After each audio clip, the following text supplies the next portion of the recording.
मंत्री अनिल परब हे ईडी चौकशीला गैरहजर राहिले आणि त्यावर किरीट सोमय्या यांनी प्रतिक्रिया दिली आहे। अनिल परबांना ईडी चौकशीला सामोरं जावंच लागेल असं सोमय्या म्हटलेत। अनिल परबची पुन्हा एकदा ईडीला दांडी यावं तर लागणारच। आज नाही, उद्या नाही, परवा तेरवा राहुल गांधीलाही यावं लागलं। रिसोर्टचे पैसे आले कुठून? रोकड्यात खर्च झाला, कोणी दिले? बेनामी रिसोर्ट कसं काय तयार झाला? आणि एक सांगा, प्रॉपर्टी टॅक्स तुम्ही भरतात पण चोपड्यात प्रॉपर्टी दाखवली नाहीये। खरमाटेकडून पैसे आले की वादेचा वसुलीचे पैसे होते? वादे पण माफीचे साक्षीदार झालेत आहेत, हिशोब तर द्यावाच लागणार। जगासमोरची सर्वात मोठी समस्या आता निकाली निघणार आहे, कारण जगातील अनेक देशांच्या लोकसंख्येत घट व्हायला सुरुवात झाली आहे। हे शतक संपल्यानंतर भारताची लोकसंख्या ही 29 कोटींनी घटेल असा अंदाज वर्तवण्यात आलाय। पाहूयात। लोकसंख्या वाढीची समस्या आता कमी होऊ लागलेली आहे। लॅन्सेट मेडिकल जर्नलनं भविष्यातील लोकसंख्येबाबतचा अंदाज वर्तवलाय। त्यानुसार 2064 सालापर्यंत जगाची लोकसंख्या 970 कोटींवर पोहोचेल। लोकसंख्येचा हा सर्वोच्च आकडा असेल। त्यानंतर लोकसंख्या कमी व्हायला सुरुवात होईल। 2100 सालापर्यंत जगाची लोकसंख्या 879 कोटींपर्यंत कमी झालेली असेल। म्हणजेच तब्बल 91 कोटींनी लोकसंख्या कमी होण्याचा अंदाज वर्तवला गेलाय। भारताची लोकसंख्या 29 कोटींनी घटणार असल्याचं जर्नलमध्ये नमूद करण्यात आलेलं आहे। पारंपरिक दृष्टिकोन गेलेला आहे आणि सर्वात महत्त्वाची गोष्ट आहे की आपल्याकडे स्त्रियांचं शिक्षणाचं प्रमाण वाढलेलं आहे आणि त्यामुळे स्त्रियांचं शिक्षणाचं प्रमाण वाढलेलं आहे, आरोग्याचं प्रमाण वाढलेलं आहे। त्यानंतर सरकारसुद्धा या सगळ्याबद्दल अतिशय आत्ता सकारात्मक विचार करते आहे। त्यामुळं लोकसंख्याचं प्रमाण घटणार आहे। आत्ताच आपल्याला दिसतं आपण ज्या जनगणना आहेत। संशोधनानुसार 2100 साली चीनची लोकसंख्या ही सध्याच्या लोकसंख्येपेक्षा निम्मी असेल। सध्या चीनची लोकसंख्या 140 कोटी आहे। ती पुढच्या शतकात 66 कोटींनी कमी होऊन 74 कोटी इतकी होईल। चीनमध्ये वाढत्या महागाईमुळे लग्न करणं आणि मुलांचं संगोपन करणं दिवसेंदिवस महाग होत चाललंय। त्यामुळे अनेक जोडपी मूल होऊ न देण्याचा निर्णय घेत आहेत। अनेक तरुण लग्नच न करण्याचा निर्णय घेत आहेत। दक्षिण कोरियात स्त्री पुरुष समानता वाढत चाललेली आहे। त्यामुळे अनेक जोडपी मूल होऊ न देण्याचा निर्णय घेत आहेत। त्याचा परिणाम म्हणून साधारण 2060 ते 70च्या दरम्यान 8 ते 10 अब्जपर्यंत जगाची लोकसंख्या स्थिरावेल। भारताची सुद्धा लोकसंख्या साधारण 1.5 अब्जच्या घरामध्ये स्थिरावेल आणि तिथून पुढे जनन दर कमी होत राहील। आयुर्मान वाढणं मात्र थांबेल किंवा अगदी हळूहळू वाढेल आणि त्यामुळे ती लोकसंख्या 2100 पर्यंत आपल्याला कमी होताना दिसेल। चीनची लोकसंख्या आता वृद्धापकाळाकडे जाऊ लागलेली आहे। त्यामुळे तिथं लोकसंख्येत घट होईल। युरोप आणि आशियात लोकसंख्या कमी होणार आहे, मात्र आफ्रिकेतली लोकसंख्या वाढणार आहे। नायजेरियात 58 कोटींनी लोकसंख्या वाढण्याचा अंदाज वर्तवला गेलाय। चंद्रकांत फुंदे, न्यूज 18 लोकमत, पुणे। साठी ठराविक दर्जाचं प्लास्टिक निवडणं।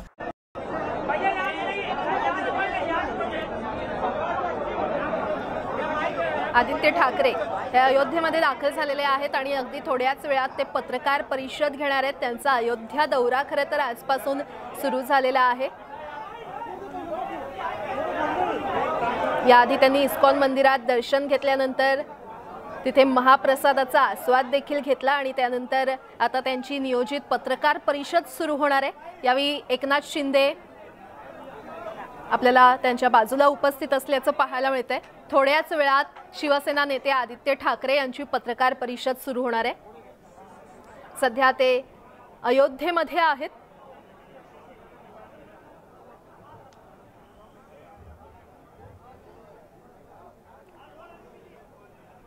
मंत्री एकनाथ शिंदे, शिवसेनेचे खासदार संजय राऊत देखील त्यांच्या दौऱ्यामध्ये त्यांच्यासोबत यावेळी उपस्थित आहेत। आप सभी का शिवसेना की तरफ से अयोध्या में स्वागत है। जरा अपने लोगों को थोड़ा मागे जावं, थोडं मागे जावं, थोडं मागे, थोडं मागे. प्लीज सगळं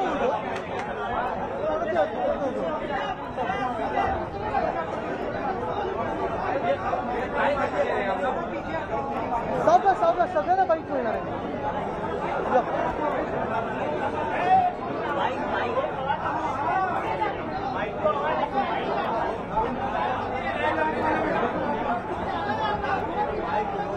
माईक नाही ठेवलं सुरू करू. शांती शांती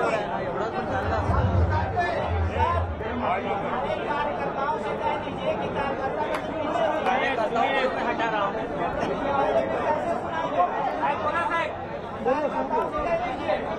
अयोध्या में आप सभी का स्वागत है. आवाज मत करो, आवाज मत करो. जरा थोडं सगळं मागे सरका.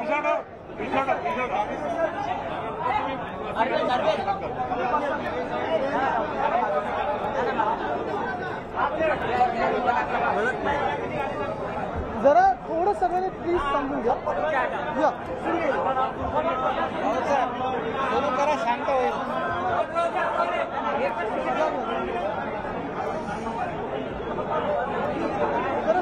ये जो प्रेस वार्ता है,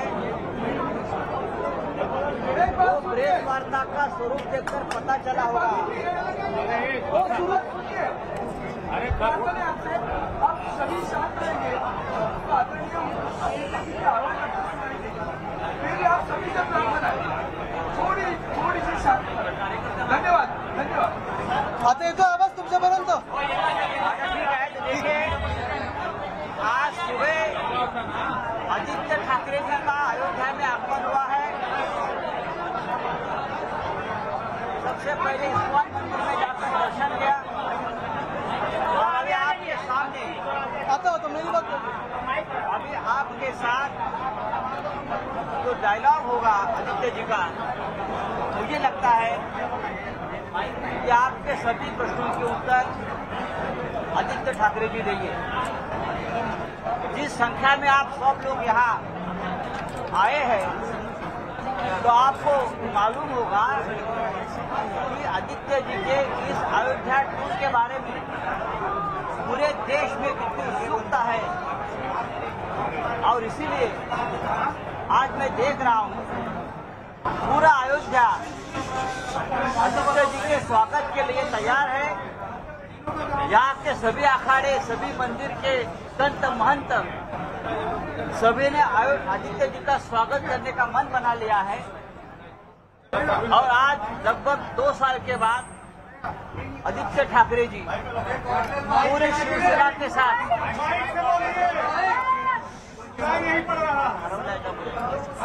इसलिए बिना माइक के बोल रहे हैं. और नहीं, आपको सुनाई देगा मेरा आवाज और आदित्य जी का आवाज आपको जरूर सुनाई देगा. आप चिंता मत करिए.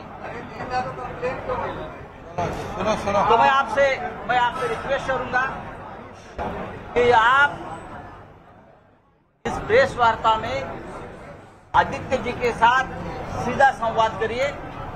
मैं आदित्य जी को रिक्वेस्ट करूंगा कि आप प्रेस वार्ता शुरू करें. मी आपल्या सर्वांचं सभी भाषाओं में बोलेंगे.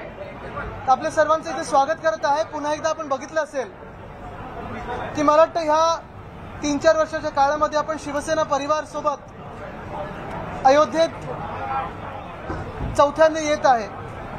पण उत्साह तसाच आहे, जल्लोष तसाच आहे. आणि आता तर आपण बघत असाल की मंदिर निर्माण होत असताना अजून उत्साहाने शिवसैनिक, अनेक शिवसैनिक महाराष्ट्रातून असेल, यूपी मधून असतील, इतर राज्यांमधून असतील, हे इथे आलेले आहेत, अयोध्येत आलेले आहेत, राम जन्मभूमीत आलेले आहेत, रामलल्लाचं दर्शन घ्यायला आलेले आहेत. माझ्यासोबत आपण सगळेच प्रेसचे जे आमचे मित्रमंडळी आहात, इकडचे स्थानिक जे प्रेस आहेत ते आलेले आहेत, यूपी मधले, महाराष्ट्रातून आलेले आहेत. मी आपल्याला हीच विनंती करेन की आमच्यासोबत जो काही उत्साह आहे, जल्लोष आहे, त्याचं पण थोडं चित्रीकरण करावं आणि देशाला दाखवावं. कारण हे एक वेगळा विषय आहे. आपल्याला आठवत असेल 2018 मध्ये पहिल्यांदा आम्ही पक्षप्रमुख उद्धवसाहेब ठाकरेंबरोबर आलेलो आणि तेव्हा त्यांनी घोषणा केलेली की पहिले मंदिर फिर सरकार. योगायोगाने जेव्हा आम्ही नोव्हेंबर 2018 मध्ये आलेलो ती घोषणा झाल्यानंतर कदाचित असं पूर्ण घडून आलं की त्यानंतरच लगेच आपण बघत असाल कोर्टाच्या जी काही प्रक्रिया होती त्याला चालना मिळाली आणि एका वर्षात बरोबर नोव्हेंबर 2019 म्हणजे त्या आसपास कोर्टाचा निकाल आला. कोर्टाच्या निकालामुळे आज इथे मंदिर निर्माण होत आहे. आम्ही कोर्टाचे तर आभार मानतच आहोत. पण एक महत्त्वाची गोष्ट अशी आहे की आज इथे दर्शन ते घ्यायला आलेलोच आहोत. आपल्या मनात कदाचित प्रश्न असतीलच, पण त्याचं एकच उत्तर आहे की ही जी काही आमची आजची व्हिजिट आहे, इथे येणं आहे, ही आमची तीर्थयात्रा आहे, राजनैतिक यात्रा नाही आहे. इथे राजकारण करायला आलेलो नाही आहोत, दर्शन घ्यायला आलेलो आहोत. आणि महत्त्वाची गोष्ट म्हणजे आज इथे आल्यानंतर मुख्यमंत्री महोदयांनी उद्धवसाहेब ठाकरेंनी मला सांगितलेलं आहे की ते स्वतः इकडचे जे मुख्यमंत्री आहेत योगी आदित्यनाथजी त्यांच्याशी बोलणार आहेत, पत्रव्यवहार करणार आहेत आणि ह्या अयोध्येत ह्या पावनभूमीमध्ये महाराष्ट्र सदनासाठी देखील जागा मागणार आहेत. साधारणपणे 100 खोल्यांचं किंवा जास्ती जमेल असं प्रशस्त एक महाराष्ट्र सदन आम्हाला इथे बनवायचं आहे. महाराष्ट्रातून अनेक इथे भाविक येत असतात, यात्री येत असतात, त्यांना राहण्यासाठी एक चांगली जागा इथे निर्माण करायची. आपले कुठचे ह्याच्यावर प्रश्न असतील तर आपण विचारू शकता, हिंदीमध्ये, इंग्लिशमध्ये, मराठीत, अर्थात कुठचेही विचारू शकता. सर, हिंदी में आप ये बता दें कि आप अयोध्या आए हैं, अयोध्या इसे एक धार्मिक प्रतिष्ठान के तौर पर आप देख रहे हैं, क्या आगे का आपका आयोजन है? बिल्कुल, अयोध्या ये एक पवित्र भूमि है, भारत की आस्था से जुड़ी हुई है, हमारी भी आस्था से जुड़ी हुई है. मैं देखते आया हूँ और काफी करीब से देखते आया हूँ. जब यहाँ आए थे पहले 2018 में, तब हमने एक नारा दिया था, पहले मंदिर फिर सरकार. वैसे ही पूरा माहौल बनता गया. आप देखते होंगे कि जो कोर्ट का भी मामला था उसी बाद ज्यादा उसको एक चालना मिली और उसके बाद जो निर्णय आया, अभी मंदिर का निर्माण हो रहा है. तो मैं कोर्ट के तो आभार मानता ही हूँ, लेकिन इसी के साथ आज जब हम आए हैं तो ये कोई राजनीति का विषय नहीं है, ये हमारी खुद की आस्था का विषय. पूरा शिवसेना परिवार यहाँ आया है, हजारों की तादाद में यहाँ आया है, संख्या काफी बड़ी है, ट्रेनें भरकर आई है, प्लेन्स है, गाड़ी से लोग आए हैं यही करने की रामलला का दर्शन लेना है. आज भगवान श्री राम का दर्शन लेते हुए यही हम प्रार्थना करेंगे कि हमारे हाथों से जो भी देश की सेवा हो, महाराष्ट्र की सेवा हो, लोगों की सेवा हो, अच्छी हो. सेवा भाव से यहाँ है. यहाँ आने के पहले मैं इस्कॉन अयोध्या भी होकर आया. जैसे ही उनको पता चला कि हमारा अयोध्या का दौरा तय हो रहा है, उन्होंने मुझे ईमेल किया था कि जो भी 70 के दशक में हिंदू हृदय सम्राट बाला साहब ठाकरे ने इस्कॉन मुंबई को मदद तब की थी, हेल्प की थी, तो वही एक रिश्ता आगे लेके जाने के लिए उन्होंने मुझसे कहा कि आप इस्कॉन अयोध्या पधारे. तो आज वहाँ जाके हमने महाप्रसाद का थोड़ा एक भोजन लिया, फिर यहाँ आए, आपके दर्शन हुए हैं सबके. शायद माइक का प्रबंध इसलिए नहीं किया है ताकि आपको हम जो बोल रहे हैं वो कम सुनाई दे और सवाल कम आए. लेकिन नहीं, एक ही बात है कि आगे जाते हुए आज हम रामलला का दर्शन तो ले रहे हैं, हनुमानगढ़ी भी जाएंगे, लेकिन उसी के बाद मुख्यमंत्री उद्धव साहब ठाकरे ने हमसे यही कहा है, हम सभी से कहा है कि यहाँ के जो मुख्यमंत्री महोदय है योगी आदित्यनाथ जी, उनसे भी वो स्वयं फोन पे बातचीत करेंगे और खत भी लिखेंगे कि यहाँ अयोध्या में इस पावन भूमि में महाराष्ट्र सदन के लिए जगह दे.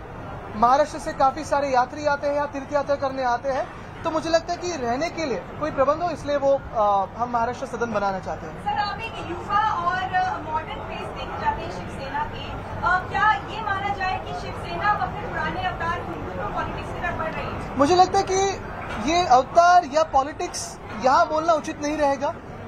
शिवसेना का जो पॉलिटिक्स रहा है, जो हिंदुत्व रहा है, वो आप सभी को पता है. मैं हर बार यही कहते आया हूँ, हमारा पॉलिटिक्स सिंपल है, हमारा हिंदुत्व साफ है. रघुकुल रीत सदा चली आए, प्राण जाए पर वचन न जाए. जो भी हम चुनाव में वचन देते हैं वो पूरे करते हैं, चुनाव हो या ना हो, जीते हारे हम हमारा वचन पे खरे ठहरते हैं. यहाँ हम राजनीति के लिए नहीं, हम हमारी आस्था की बात है और दर्शन करने आए हैं. पिछले साल भी आए थे, कोविड के दरमियान नहीं आ पाए, लेकिन उसी से पहले जब शपथ उद्धव साहब ठाकरे ने ली थी मुख्यमंत्री करके, तो हम सारे पूरे शिवसेना परिवार को लेके यहाँ रामलला का दर्शन लेने भी आए थे. कहीं ना कहीं बीएमसी चुनाव के आगे लक फैक्टर है ये? लक तो हर दिन जरूरी होता है. बीएमसी चुनाव हो, कोई भी चुनाव हो, हर दिन चुनौती तो होती है, और अच्छे काम करने हो तो रामलला के दर्शन हो तो राम राज्य भी ला सकते हैं, इसलिए हम आए. तुमच्या अयोध्या दौऱ्याला हनुमानगढीमधल्या महंतांनी विरोध केलेला आहे. त्यांनी सांगितलंय की राज्यात एक वेगळी भूमिका आणि अयोध्येला येताना हिंदुत्वाची भूमिका म्हणून. मला तरी असं कुठे जाणवलं नाही. आज सकाळी देखील आमचं काही महंतांबरोबर फोनवर बोलणं झालं. महत्वाची गोष्ट हीच आहे की आम्ही इथे भगवान श्री रामासाठी आलो आणि त्यांचं दर्शन घेणार, हनुमानजींचे दर्शन घेणार आहे आणि चांगल्या कामासाठी आम्ही आशीर्वाद घेत आहोत.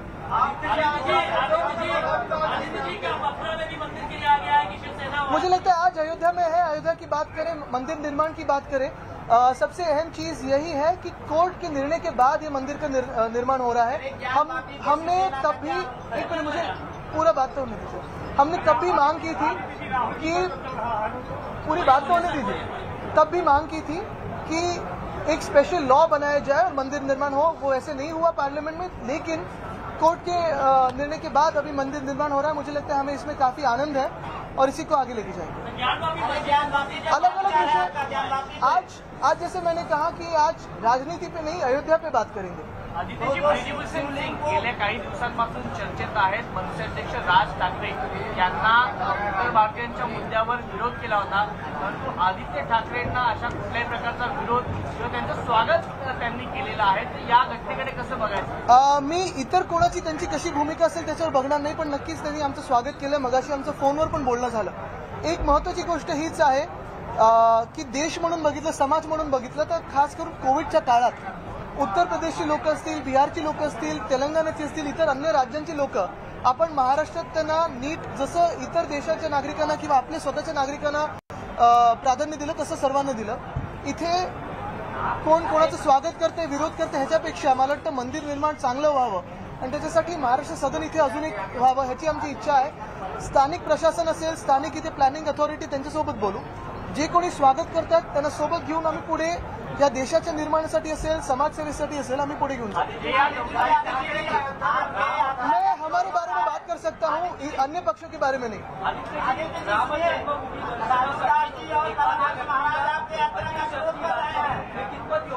क्या क्या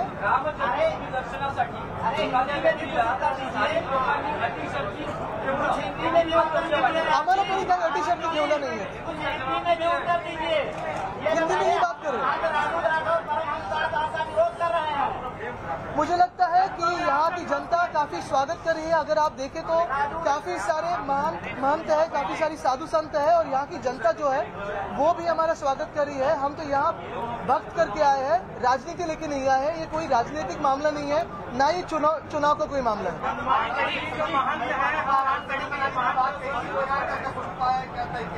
अभी हम यहाँ दर्शन तो लेने आए, लेकिन हम जैसे ही लौटेंगे मुख्यमंत्री उद्धव साहब ठाकरे ने कहा है कि उनकी बात वो स्वयं मुख्यमंत्री योगी आदित्यनाथ जी से करेंगे, क्योंकि हमें यहाँ महाराष्ट्र सदन वहाँ की जो यात्री है उनके लिए करना है. सर, तुम्ही म्हटलं की तुम्ही तीर्थक्षेत्राला तीर्थयात्रेला आला आहात, परंतु तुम्ही संपूर्ण कार्यकर्त्यांसह नेत्यांसह इथे आलेला शक्ती प्रदर्शन सुरू आहे. तीर्थक्षेत्राला आलात की शक्ती प्रदर्शनाला आलात? काय शक्ती आणि भक्ती हे आमच्यासाठी दोन्ही एकत्रच आहे आणि आमच्या भक्तीतच आमची शक्ती आहे आणि हाच आमचा धर्म आहे. जैसे मैंने कहा कि ये मैं कोई राजनीतिक मामले पे नहीं बोलूंगा, लेकिन ये जो है ये तो प्रचार साहित्य बन गया है. ये मैंने मुंबई में भी कहा कि केंद्रीय यंत्रणा जो है सारी वो तो प्रचार साहित्य बन गया, तो वो पार्टी का ही अंग बन चुके. मला वाटतं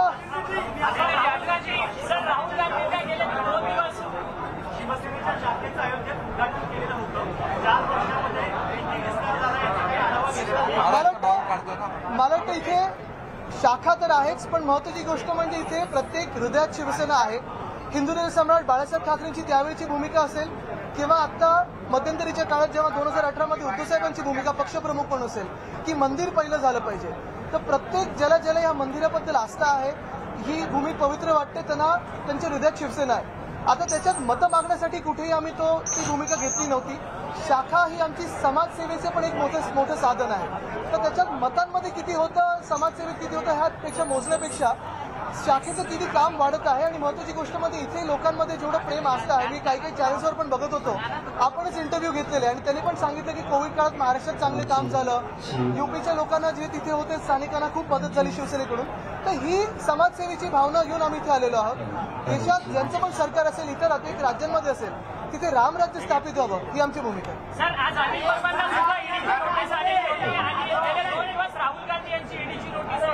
मी मुंबईत पण सांगितलेलं आहे की ह्या सगळी यंत्रणा ही प्रचार यंत्रणा झालेल्या आहे. महाराष्ट्र में उत्तर भारतीयों के साथ जो व्यवहार किया जा रहा है वो भगवान श्री राम के साथ जो है मतलब वो आपने शायद उनका पूरा बयान पढ़ा नहीं होगा।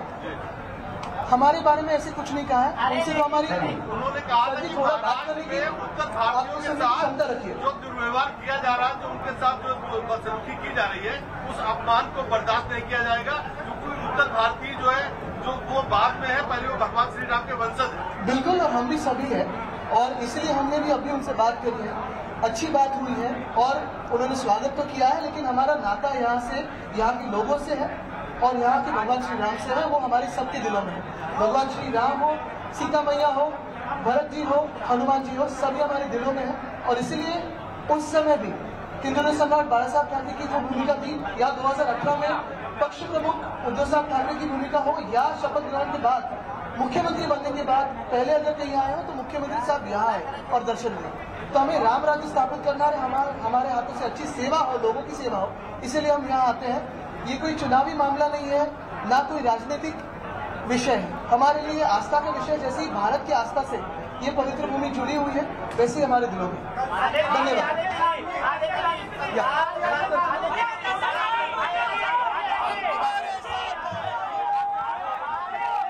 तर आज राजकारणावर नाही तर अयोध्या दौऱ्यावर बोलणार असल्याचं आदित्य ठाकरे यांनी म्हटलेलं आहे। अयोध्या दौऱ्यासाठी अटी शर्ती नाही, आम्ही दर्शन घ्यायला आलो आहोत, आज राजकारणावर काहीच बोलणार नाही असं आदित्य ठाकरे यांनी म्हटलंय। तर यूपी मध्ये महाराष्ट्र सदन बनवायचं आहे आणि त्यासाठी प्रयत्न करणार असल्याचं त्यांनी म्हटलंय। योगी आदित्यनाथ यांच्याबरोबर पत्रव्यवहार करणार असल्याचं देखील आदित्य ठाकरेंनी यावेळी सांगितलंय। चौथ्यांदा अयोध्येमध्ये आलेलो आहे आणि तोच उत्साह आजही आहे, त्यामुळे अयोध्या दौरा हा राजकीय नाहीये, रामलल्लाचं दर्शन घेणार आहोत असं देखील आदित्य ठाकरे यांनी नुकतंच आपल्या पत्रकार परिषदेमध्ये म्हटलेलं आहे।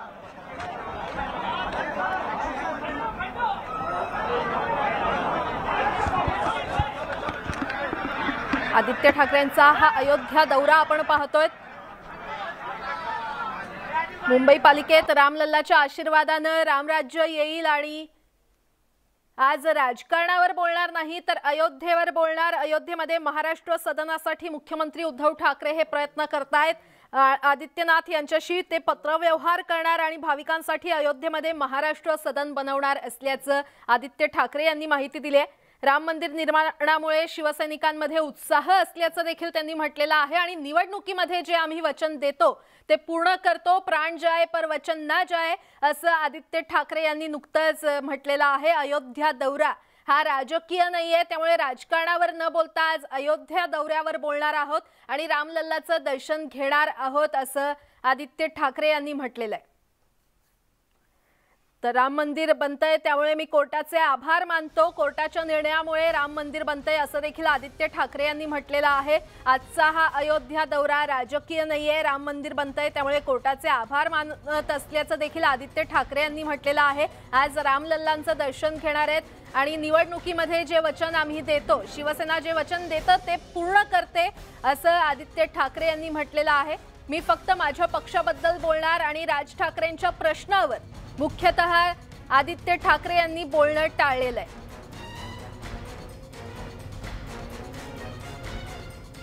तर आमच्या शक्तीमध्येच भक्ती असल्याचं देखील आदित्य ठाकरे यांनी नुकतंच म्हटलेलं आहे। मी फक्त माझ्या पक्षाबाबत बोलणार आणि राज ठाकरे यांच्याबद्दल त्यांना प्रश्न विचारला असता त्या प्रश्नांवर बोलणं आदित्य ठाकरे यांनी टाळलेलं आहे।